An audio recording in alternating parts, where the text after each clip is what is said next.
भारतीय वायुसेना अपनी हवाई ताकत को नई ऊंचाई पर ले जाने वाली है। इसका मुख्य हथियार बनने जा रहा है Astra MK2 beyond visual range air to air missile, जो पूरी तरह देशी तकनीक पर विकसित की गई है। यह मिसाइल DRDO ने तैयार की है। इसके फायरिंग ट्रायल 2025 के अंत तक SU-30 MKI और HAL तेजस से किए जाने की योजना है। इसका उद्देश्य 2026 तक सर्टिफिकेशन हासिल करना है। अस्त्र MK2 अस्त्र MK1 का उन्नत वर्जन है और यह 160 किलोमीटर से अधिक दूरी पर हवाई लक्ष्यों को मार सकता है। इसकी ताकत dual pulse solid rocket motor में है, जो टर्मिनल फेज में दूसरी बार जोर देती है, जिससे तेज और बदलती दिशा में उड़ने वाले लक्ष्यों को भी निशाना बनाया जा सकता है। अस्त्र MK2 में AESA सीकर और सिक्योर डाटा लिंक है, जो मिसाइल को मिड कोर्स में सटीक लक्ष्य तक पहुंचने में मदद करता है। इसकी कीमत लगभग 7 से 8 करोड़ रुपए प्रति यूनिट है, जो मेटियोर जो 25 करोड़ की आती है की तुलना में काफी किफायती है। वायुसेना ने पहले चरण में लगभग 500 यूनिट्स का ऑर्डर देने की योजना बनाई है। 2028 से इसे SU-30 MKI और तेजस MK1A में ऑपरेशनल बनाया जाएगा। 2030 से यह राफेल और तेजस MK2 में भी इंटीग्रेट होगा। इसका उद्देश्य पूरे वायुसेना के लिए एक समान और देशी मिसाइल इकोसिस्टम तैयार करना है। प्रोडक्शन भारत डायनामिक्स लिमिटेड के भानूर फैसिलिटी में होगा, जो पहले से अस्त्र MK1 का निर्माण करती है। शुरुआती ऑर्डर SU-30 MKI और तेजस MK1A के लिए है और डिलीवरी 2028 से शुरू होगी। यह समय सीमा वायुसेना के पुराने MiG-21, MiG-29,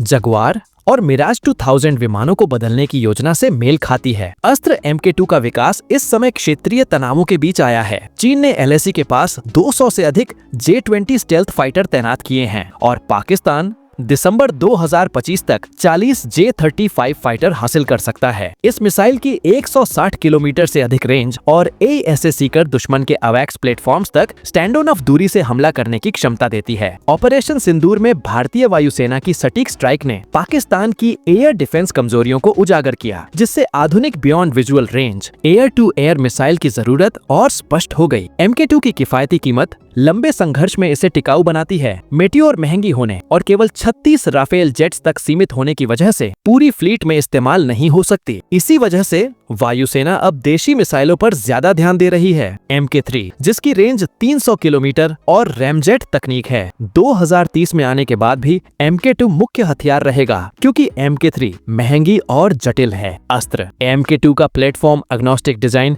इसकी ताकत है। SU-30 MKI इसके साथ सबसे पहले ऑपरेशनल होगा। तेजस MK1A इसे लंबी दूरी की इंटरसेप्शन क्षमता देगा। राफेल 2030 से MK2 के साथ इंटीग्रेट होगा, माइका मिसाइल को रिप्लेस करेगा और मेटियोर को सपोर्ट देगा। तेजस MK2 जिसकी पहली फ्लाइट 2026 में है, 28-29 में इंडक्ट होगी और MK2 को मुख्य हथियार के रूप में इस्तेमाल करेगी। इस तरह भारतीय वायुसेना की multi platform integration strategy operational flexibility बढ़ाती है और लॉजिस्टिक निर्भरता कम करती है। अस्त्र MK2 सिर्फ मिसाइल नहीं है, बल्कि भारत की वायुसेना के लिए आत्मनिर्भरता और रणनीतिक बढ़त का प्रतीक है।